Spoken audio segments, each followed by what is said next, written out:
Nível 1. O Monumento. Galvão Bueno. No dia 11 de junho, o México recebeu a África do Sul no Estádio Azteca e abriu a Copa do Mundo. Galvão Bueno não narrou, ele estava num estúdio alugado em Nova York, ao lado do Mauro Naves, comentando os shows da cerimônia. Quem narrou no lugar dele foi o Thiago Leifert. O SBT explicou, e até que fez sentido. O Galvão ia narrar Brasil e Marrocos no MetLife 2 dias depois, e a viagem da cidade do México para Nova York, em menos de 48 horas, podia comprometer a voz dele. Só que o resultado prático é o mesmo. A voz que gritou o Tetra em 94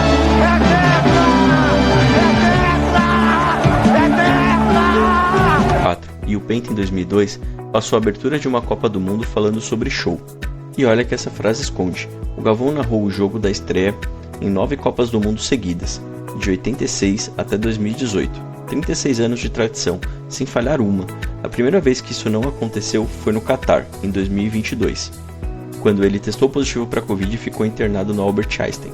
Em 2026, bastou a logística de um voo. Isso aqui não mede técnica, não interessa quem tem a voz mais bonita e nem quem erra menos o nome do jogador croata. O que essa lista mede é o peso de cada narrador nessa Copa, e o peso tem 3 partes. Quanto do torneio passou pela sua voz, quanta gente escolheu te ouvir podendo escolher outra pessoa, e o que essa Copa fez com seu nome no fim das contas. O Galvão Bueno teve 10 jogos num torneio de 104.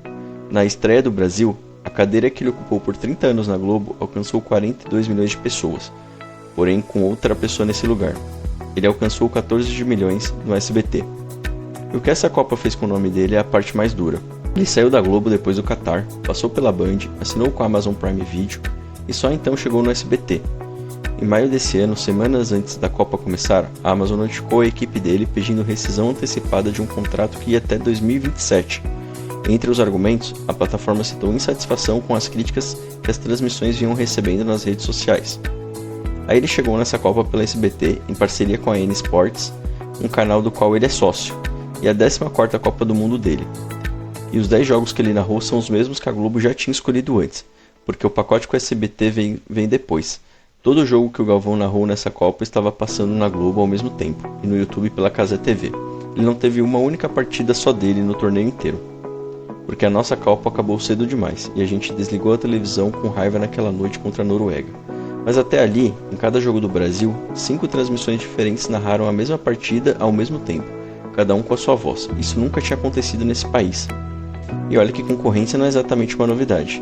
Em 94, 3 emissoras abertas transmitiram a Copa, e a Band até anunciava em jornal com o slogan: assista a novela no canal da novela e assista a Copa no canal da Copa. Ou seja, você tinha escolha, e você sabe perfeitamente onde o Brasil inteiro assistia. Naquela Copa, quando o Brasil eliminou os Estados Unidos nas oitavas, segundo os dados registrados na época, a cada 10 televisores ligados no jogo, 6 estavam na Globo. A Band e o SBT dividiram o resto, e aí a escolha sumiu de vez. Em 98, acabou o acordo que distribuía os direitos da Copa entre as emissoras latino-americanas, e a Globo passou a comprar o Mundial inteiro.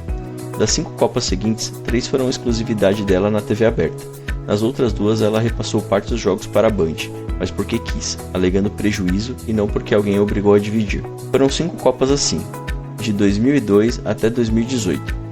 O brasileiro não escolhia a Globo, ele só ligava a televisão. Aí veio o Catar, e um canal do YouTube que nem existia começou a rachar isso. Em 2026, ele podia escolher entre Globo, Sport TV, Globoplay, SBT e Cazé TV. Nunca teve tanta opção e nunca foi tão fácil trocar de voz no meio do jogo.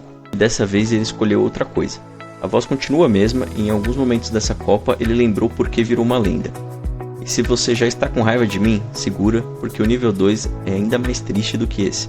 Pelo menos o Galvão você sabe quem é. Nível 2. O Invisível. Luiz Carlos Júnior. Ele narrou o jogo de abertura dessa Copa do Mundo, México e África do Sul, lá no Estádio Azteca. E você provavelmente não sabia o nome dele até agora.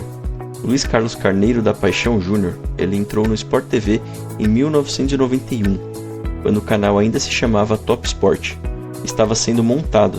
Ele não foi contratado pelo Sport TV, ele ajudou a inventar o Sport TV. Começou a narrar em 98, como substituto e não parou mais. Hoje ele é o principal narrador da casa, são 35 anos no mesmo lugar. Agora responde rápido, sem pensar. Você sabia o nome dele? E não é falta de currículo. Ele narrou a Copa da Alemanha em 2006 e da África do Sul em 2010. Cobriu as Olimpíadas de Pequim e as de Londres. Quando o Galvão saía de férias do Bem Amigos, quem sentava na cadeira dele era Luiz Carlos Júnior. Ele passou 11 anos narrando na televisão por assinatura, numa época em que ela era bem menos acessível do que é hoje, e só estreou na TV aberta em 2009, um Vasco Brasiliense da Série B. Ele já tinha 18 anos de Grupo Globo, e os números dessa Copa explicam o apelido. Em Escócia e Brasil, a Globo fez 37 pontos no Ibope Nacional. Todos os canais de televisão por assinatura do país somados, o Sport TV dele incluso, fizeram 2. Mas o mais duro é que essa Copa fez com o nome dele, porque essa Copa foi o melhor momento da carreira dele. Com o Luiz Roberto afastado por problema de saúde, o Everaldo Marques segurando a seleção na Globo e o Galvão lá na SBT, o tabuleiro inteiro se mexeu e sobrou para ele a cadeira nobre do canal fechado. Ele narrou a abertura de uma Copa do Mundo, virou a voz da seleção no Sport TV e tem até um documentário sendo feito sobre a vida dele, chamado Onde Estiver, Estarei. 35 anos de microfone e o ápice chegou. Eu te falei que o nível 2 ia ser mais triste do que o 1. E é isso que eu quis dizer. O Galvão perdeu um público que já foi dele. O Luiz Carlos Júnior passou a carreira inteira subindo dentro da televisão por assinatura, que bateu o recorde de 19,6 milhões de assinantes em 2014 e fechou o ano passado com 7,6. Ele chegou no topo do lugar bem na hora em que o lugar começou a sumir. E o nível 3 é o contrário disso. Um cara que nunca tinha narrado uma Copa na vida, veio de programa de auditório e mesmo assim o Brasil inteiro sabe o nome dele. Nível 3, o herege, Thiago Leifert. A narração brasileira tem um catecismo e ele é simples, o gol é sagrado, e o grito precisa ser longo. Foi assim por décadas. Aí chegou um cara que, na hora que a bola entrava no gol, falava: O jogo do Santos, gol dos caras. Will, troca de canal. A reação nas redes foi de aversão quase unânime. Um crítico escreveu que o bordão soava artificial e quebrava o clímax do momento mais sagrado do futebol. E mesmo crítico, nesse mesmo texto, ele disse que o Thiago Leifert foi um acerto do SBT nessa Copa, porque o resto funcionou.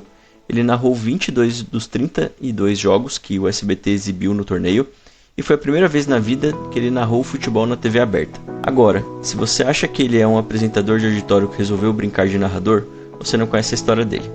O Leifert começou aos 16 anos como repórter do Desafio ao Galo, um campeonato de várzea, virou repórter de esporte na Globo e no Sport TV, em 2006. Cobriu o PAN, cobriu as Olimpíadas de Pequim e em 2009 assumiu o Globo Esporte em São Paulo.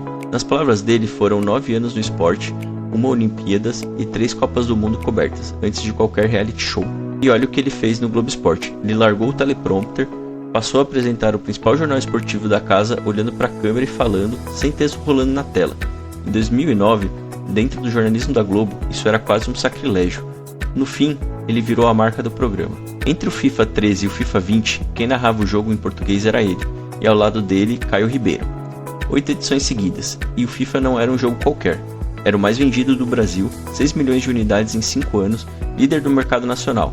Antes de narrar futebol de verdade, o Thiago Leifert já era a voz do futebol para muita gente. Ele contou para a Folha que sempre quis ser narrador, desde criança, e completou dizendo que não ficou apegado ao sonho, porque se tivesse ficado não teria apresentado o Big Brother e nem o The Voice. A crítica que ele mais ouviu nessa Copa foi falta de grandiosidade emocional, que marcou as transmissões de Mundial por década. Ele se recusou a mudar, disse que o SBT já sabia quem ele era quando contratou, e que ninguém lá iria moldá-lo. O Leifert não chegou de fora para bagunçar a narração, ele conhecia muito bem a regra que estava quebrando. E o nível 4 é do cara que tomou o lugar dele no FIFA. Antes disso, um recado rápido. A nossa meta é bater 10 mil inscritos até o fim do mês. Se você está gostando até aqui, se inscreve e ajuda a gente a chegar lá. Nível 4, o herdeiro preterido, Gustavo Villani. Ele é o cara que substituiu o Leifert no FIFA, a partir da edição 21, com o bordão Gol de videogame, e os gamers gostaram. Villani começou narrando na Rádio Globo, apadrinhado pelo Oscar Ulisses. Passou pela ESPN e em 2013 foi para a Fox Sports. Naquela época, a Fox tinha os direitos da Copa de 2014, sublicenciados pela própria Globo, e transmitiu as 64 partidas. Quem narrou aquela Copa pela Fox foi o Villani, inclusive a final, quando ele tinha apenas 32 anos. No ano seguinte, o livro Os Mestres do Espetáculo dedicou um capítulo à nova geração da narração brasileira, chamado A Nova Safra. O Villani estava lá, apontado como o futuro da profissão. Em fevereiro de 2018, ele deixou a Fox e foi contratado pelo Grupo Globo, por indicação do próprio Galvão Bueno. E o próprio Villani contou que foi tirar uma foto com o Galvão num jogo em que os dois estavam trabalhando, e o Galvão avisou que tinha indicado ele. A Globo investiu nele especificamente para reforçar a cobertura da Copa daquele ano. A imprensa colocou o apelido na hora, o Novo Galvão.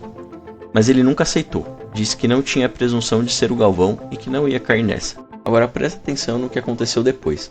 Na Copa de 2018, Villani não foi para a Rússia. Ele narrou os jogos do Brasil daqui, para as transmissões que a Globo fazia em cinema. Na Copa de 2022 ele também não foi para o Catar.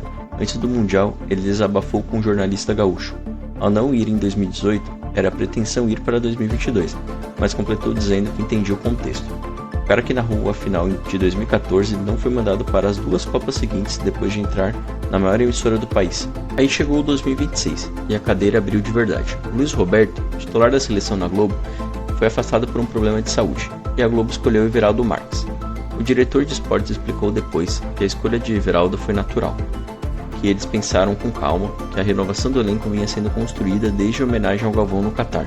Ninguém falou mal do Villani, ele simplesmente não foi o escolhido. Ele ganhou nessa Copa é bom, narrou o jogo de abertura entre México e África do Sul na TV Globo, narrou Portugal e Espanha e ele é um nome frequente nos grandes jogos do torneio. Só que ele ainda não narrou o Brasil numa Copa do Mundo pela TV Globo. A última vez que ele narrou a seleção no Mundial foi em 2018 e foi para o cinema. E aqui eu quero saber de você. Com Luiz Roberto fora, se a escolha fosse sua, quem você botaria para narrar a seleção na Globo? Escreve aí nos comentários porque essa discussão é que interessa. Porque o nível 5 é justamente o cara que ficou com a cadeira. Nível 5, o impecável, Everaldo Marques. Everaldo começou em 1996 estagiando na Jovem Pan, cobrindo a Fórmula 1.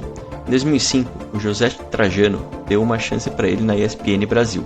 Ele ficou 15 anos lá, virando a cara dos esportes americanos no Brasil, NBA e NFL. Em 2020 ele saiu e a última narração dele pela ESPN foi um Super Bowl. Na Globo, além do futebol, ele virou a voz da Fórmula 1. A bio do Instagram dele diz 64 modalidades narradas. Quem apresentou o Everaldo no primeiro dia dele na casa foi justamente o Galvão Bueno, no Bem Amigos. O Galvão contou que tinha visto o Everaldo começar, novo, como repórter da Jovem Pan. Emendou dizendo que tinha certeza que ele ia ser um sucesso. Agora o bordão. Você é ridículo! Nasceu numa final da NBA em 2015, quando um jogador deu um drible que quase derrubou o adversário e ainda acertou uma bola de 3. É a tradução de uma expressão que em inglês é elogio, não ofensa. E pela régua desse vídeo, ele ganhou de todo mundo numa das 3 partes. Na estreia contra o Marrocos, a transmissão dele alcançou 42 milhões de pessoas. Ninguém nessa lista chegou perto disso na televisão. Só que a crítica que levou ele nessa Copa não foi sobre um erro, foi sobre calma. Um texto de crítica esportiva apontou que o Everaldo não reclama, não desabafa e não torce junto, e que mantém o mesmo tom quando o Brasil faz gol e quando o Brasil toma. O autor resumiu dizendo que ele é bonzinho demais para narrar o futebol brasileiro, o mais passional do mundo. E tem a parte que ninguém gosta de lembrar. A cadeira do Everaldo abriu porque o Luiz Roberto adoeceu.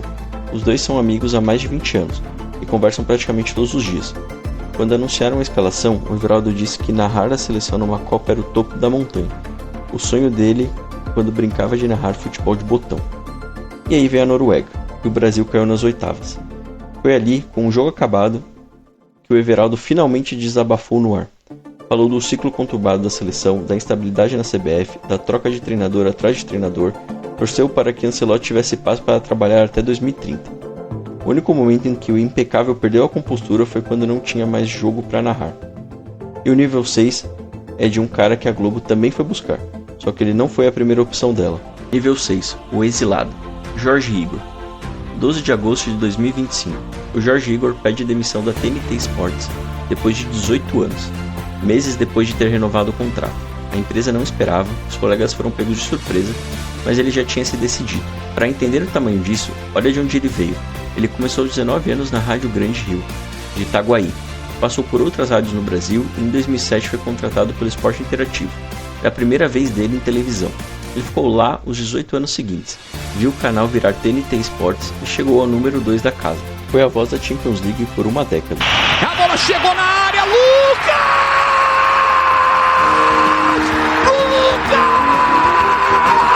Em 2015, o mesmo livro que apontou o Villani como futuro da narração brasileira, apontou o Jorge Igor também. Os dois estavam na mesma página e hoje estão em níveis diferentes dessa lista. Ele largou tudo isso por um canal que ainda nem existia. A Globo estava montando a GE TV, um canal de esportes no YouTube feito para brigar de igual para igual com a Cazé TV. Transmissão ao vivo, de graça, linguagem solta, público jovem. Igor seria a voz principal e um dos rostos da divulgação. Ele tinha 1.100.000 seguidores e um canal próprio no YouTube, e era exatamente por isso que a Globo o queria. No papel, era a jogada perfeita. Aí veio a Copa do Mundo, e os direitos de transmissão no YouTube eram exclusividade da Cazé TV. Então os 32 jogos da GE.TV nessa Copa saíram só na Globoplay, o canal que a Globo criou para abrigar no YouTube e passou o maior evento do futebol mundial dentro do streaming dela mesma. E Jorge Igor, que foi mandado para os Estados Unidos, narrou os jogos da seleção e fez o trabalho inteiro. Enquanto isso, do outro lado, o canal que ele foi contratado para enfrentar tinha os 104 jogos abertos na plataforma onde ele mesmo já tinha mais de 1 milhão de seguidores. Ele saiu de 18 anos da casa para ser a voz do YouTube na Globo e narrou a Copa do Mundo fora do YouTube. E tem uma última coisa sobre a contratação dele que eu guardei até agora.